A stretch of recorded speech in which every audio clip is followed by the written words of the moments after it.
Я хочу рассказать вам немного о «Черном квадрате» и о его создателе Казимире Севериновиче Малевиче, который родился в Киеве в 1878 году и умер в Санкт-Петербурге в 1935 году. И это просто замечательно. Не то, что он умер в 1935 году, а то, что он не дожил до 1937 года и умер в собственной постели. Я должна сказать, что вот этот рубеж конца XIX и начала XX века – это время необычайного подъема в России всех духовных сил, вот абсолютно всех, и ангельских, и демонических. Это был какой-то прорыв, русский ренессанс, русское возрождение. В этот прорыв хлынул гений нации. Россия за свою историю вот это вот прорубила окно в Европу, прорубила окно в мир. Боже мой, что это было за время, что это были за имена. Как Ларионов, Гончарова, художники Бубнова, Валета, Кончаловской, Фальк, Машков, русский сезонизм. Как художники Золотого руна, такие как Павел Фоломеич Кузнецов, Сарьян. Какое удивительное соцветие, что было не столько удивлением для самой себя. Россия сама на себя очень удивилась, но она также очень удивила и пространство огромное вокруг себя. Она удивляла его дягилевскими антрепризами, открытием русского искусства. Она удивляла себя теми процессами в культуре, которые внутри нее происходят. А почему, откуда они берутся? Подумайте хотя бы над одной деталью, такой очень простой, незамысловатой. Вот начиная от Римской империи и до изобретения, ну, скажем, автомобиля, ну, или иного средства передвижения, других скоростей, человек видит мир с одного и того же движения, с одного и того же времени, пространства. Что римляне ездят на лошадях, что XIX век ездит на лошадях. Это один и тот же ритм передвижения по миру. Одни и те же картины, одна и та же оптика восприятия и рассматривания мира. Она начинает меняться только к самому концу XIX века. А уже когда машины начинают ездить, когда поезда начинают ходить скоро, когда, спаси Бог, дирижабли поднимаются или самолеты, изменяется совершенно точка восприятия мира и точка зрения. Ведь это же новое сознание, это новое представление о пространстве, в котором ты живешь. Это другое представление о времени. Не случайно они называют себя футуристами, то есть людьми, устремленными в будущее, футурум. И вот такой вот взрыв, новые предложения мысли о времени. Конечно, Россия переживала, не только переживала, но создала такой передовой отряд этих философов и очень смелых, ищущих нового языка людей.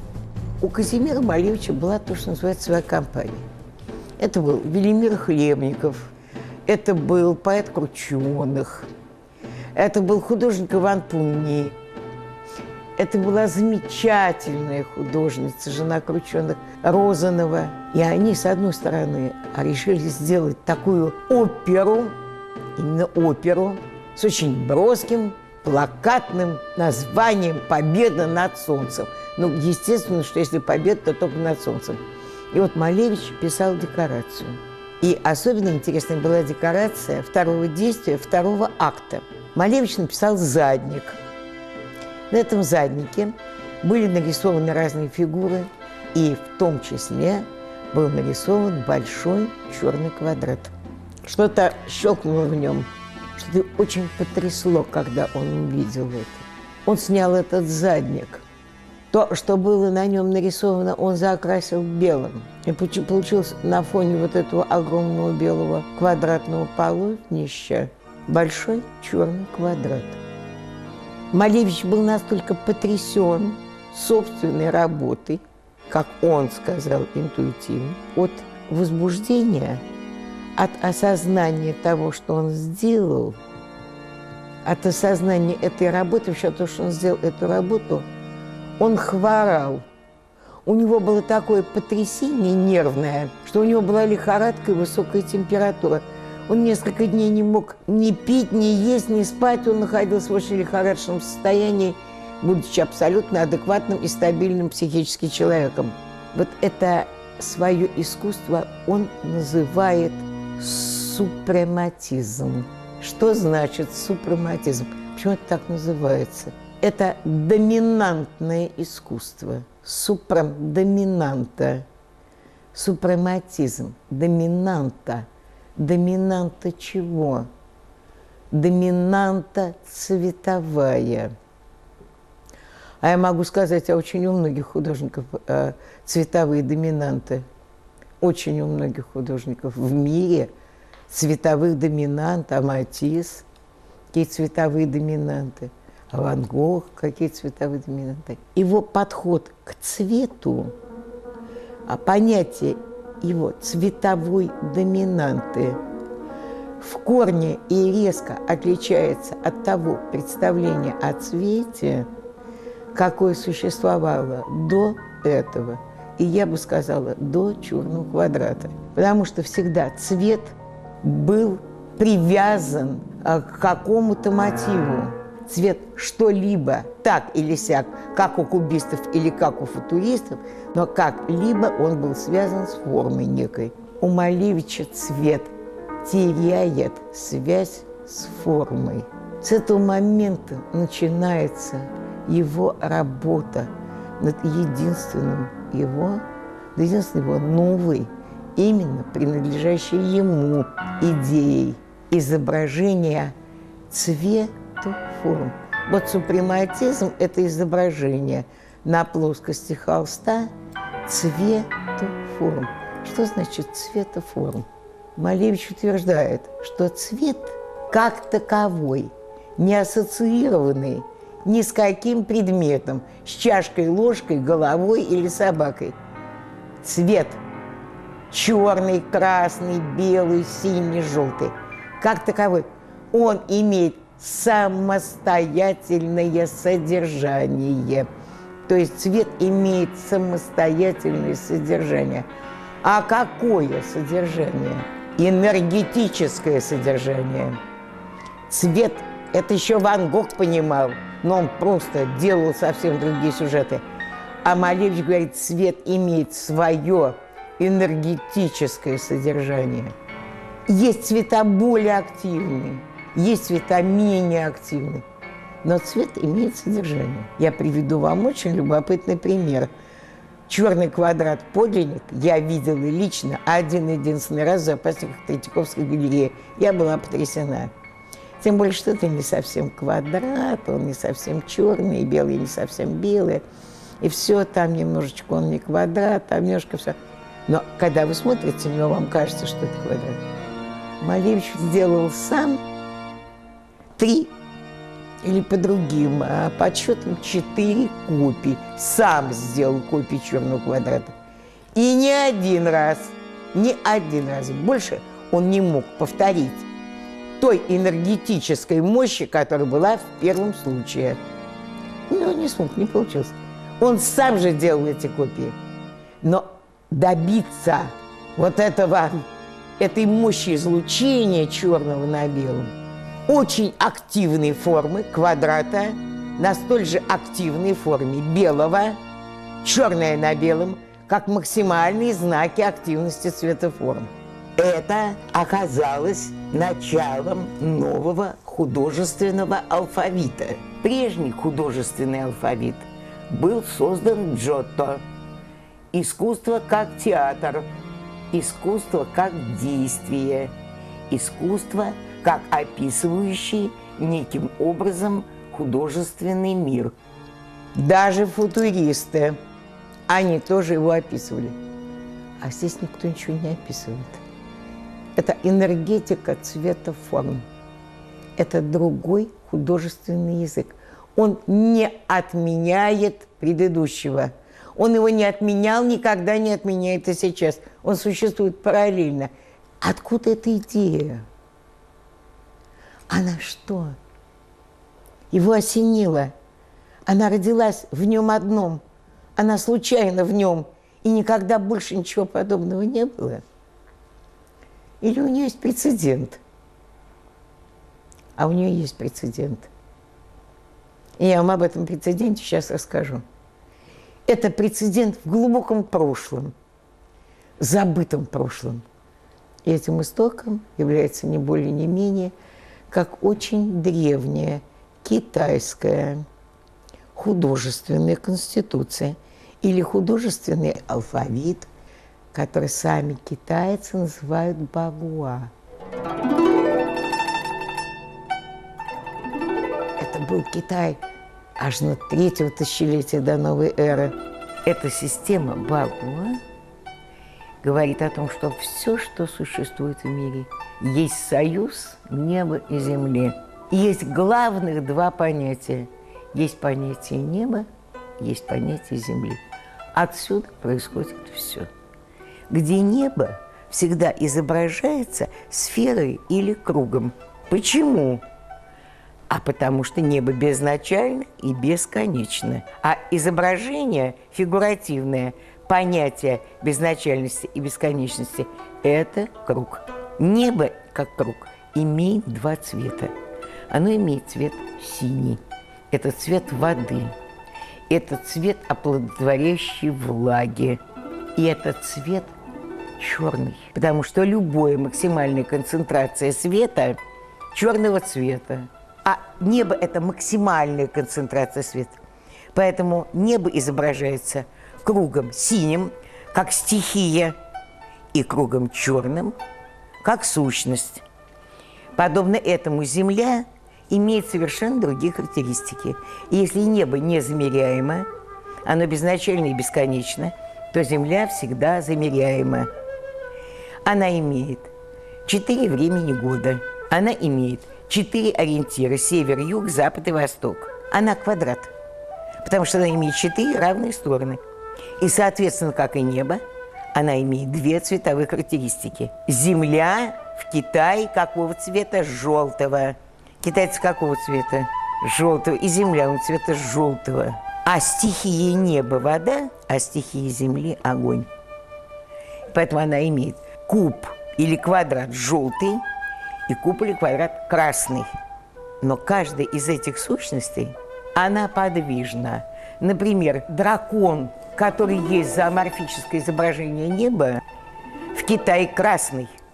И когда Новый год, они таскают красного дракона. То есть это дракон, который принимает на себя цвет земли, стихии земли, огонь. Точно так же земля может принять на себя цвет неба. Она может принять на себя черный цвет. И тогда она будет черный квадрат. Как максимальная концентрация чего-то в бездну провала. Света, чего хотите. А прочитайте произведение Малевича позднее. И вы увидите, какое внимание огромное он уделяет древней китайской философии. Особенно даосизму. Он сам дает прямое указание. Я не говорю, что он ее копирует. Я говорю, что это была эврика, это была школа, это был прецедент. Вот точно так же, как у классицизма, даже Пикассо, есть прецедент античная культура, вот точно так же у новаторской идеи Малевича, которая называется супрематизм, есть прецедент древняя китайская школа багуа. А что такое для них черное на белом для китайцев? Белое – это не белое, это дао, это безначальность и бесконечность. Это все, абсолютно все и ничто. Это то, откуда все родится, это проматерия, первообраз, в котором заключено все. Его работы периода белого на белом. Вы знаете, они не просто меня, эти работы, до печенки проняли. Я думаю, каждого человека. Потому что это белое на белом нельзя описать даже, что это такое. Это живопись такого высокого класса, Это живопись такого высокого класса, когда он пишет белое. Вот что, как можно написать белое? Как можно написать белый крест на белом фоне? Вот этот первичный, вечный знак креста, который выделил из себя вот это вот дао белое. Вы стоите замерев, вас знобит, потому что это живопись настоящая. Малевич пишет о себе: «Я вышел в ноль формы». И он действительно вышел в ноль формы. Он начал все сначала. Он предложил. Он что, как бы спер это все у старых китайцев, что ли? Нет. Но имел в виду, знал об этом и писал об этом, но в своем языке и в своих работах. А сейчас мы с вами пойдем дальше, потому что как в Древнем Китае, так и в работах Малевича этот новый алфавит оказалось, что он имеет такую широкую сферу применения, которую представить себе просто невозможно. Потому что как только он сделал цвет не предметным, а начал изучать просто свойства цвета, эстетические, медицинские, психологические, энергетические или форм, заработала совершенно другая машина. Заработали совершенно другие рычаги. Он придумал один из опытов его, один из своих экспериментов. Был очень интересный. В довольно небольшом пространстве он делал выгородки. И в эти выгородки он сажал, допустим, машинисток. Там, 1, 2, 3, 4. Там, 4 или 5 машинисток. И они должны были печатать что-то. Ну, какие-то бумаги нужные, не просто так. Там из Союза писателей он брал, у медицинских работников. И вот у него был такой график.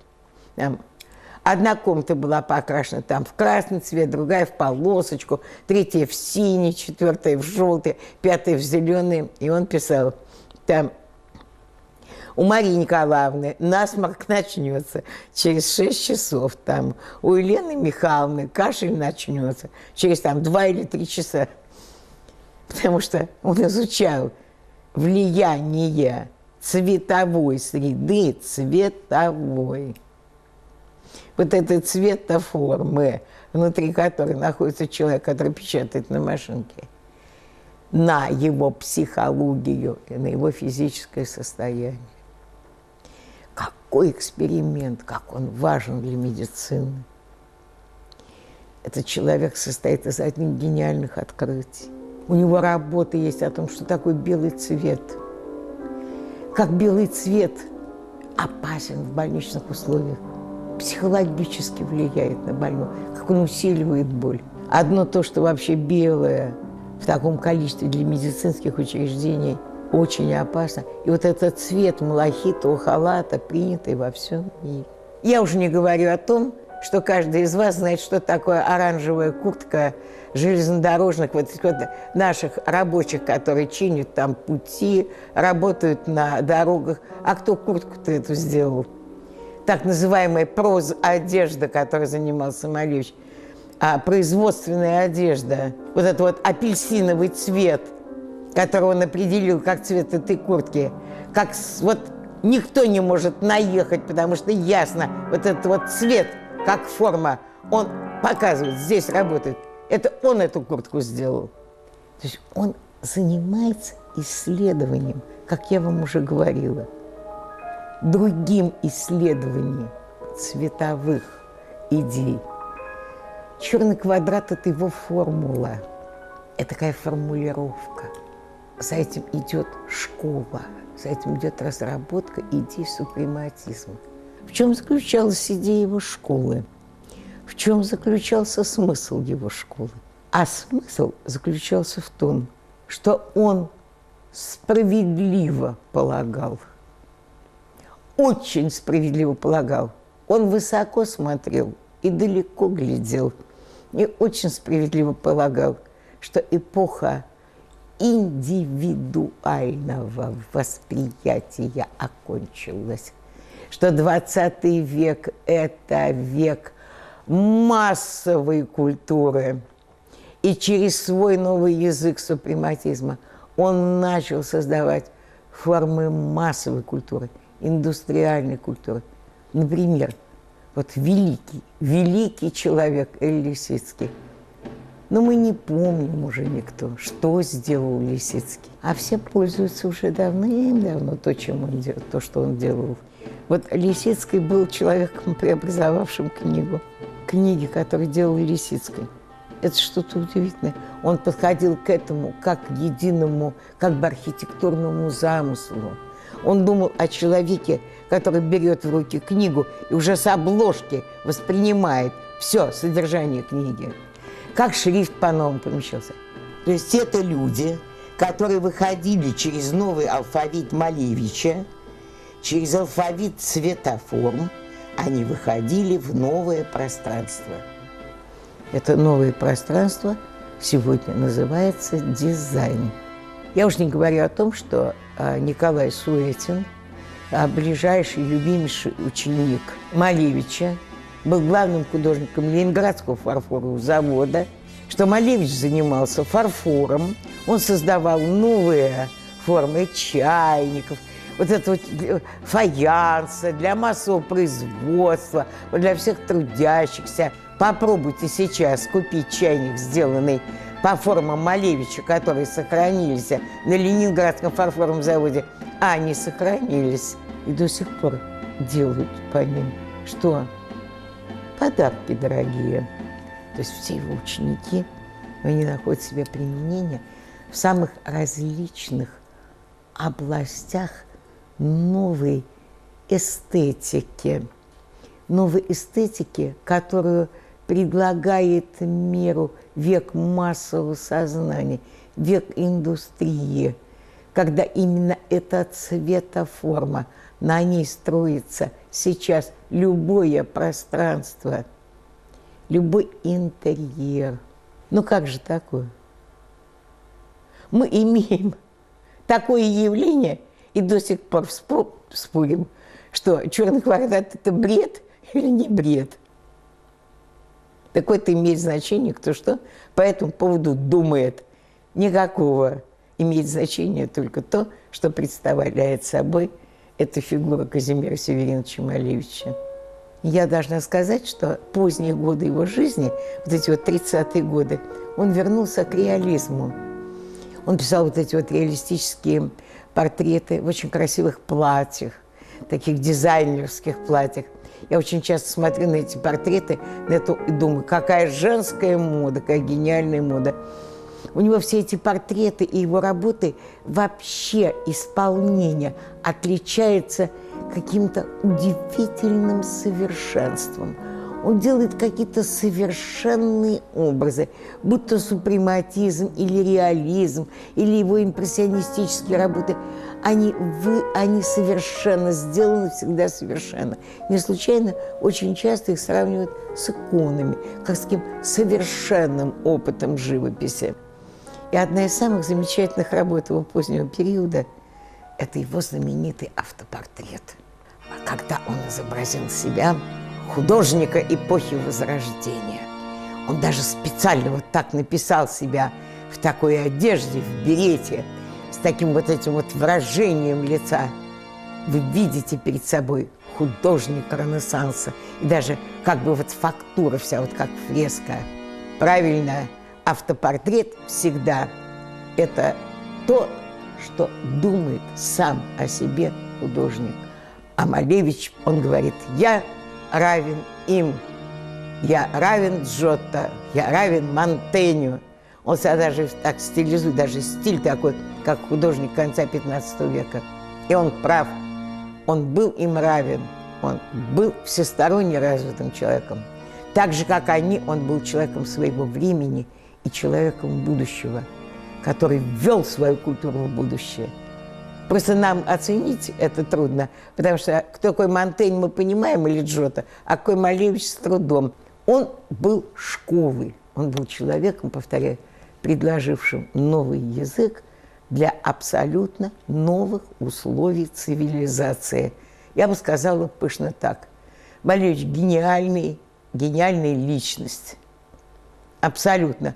А то, что мы не ценим и не ценим и сейчас, это уже наша беда. Это у нас ментальность такая.